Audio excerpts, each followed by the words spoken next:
నారా చంద్రబాబు నాయుడు అనే నేను ఆంధ్రప్రదేశ్ రాష్ట్ర ముఖ్యమంత్రిగా నా పరిశీలనకు వచ్చిన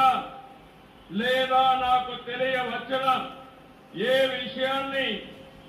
నా కర్తవ్యాలు సక్రమంగా నిర్వహించేందుకు అవసరమైన మేరకు తప్ప ప్రత్యక్షంగా కానీ పరోక్షంగా కానీ ఏ వ్యక్తికి లేదా వ్యక్తులకు తెలియపరచులని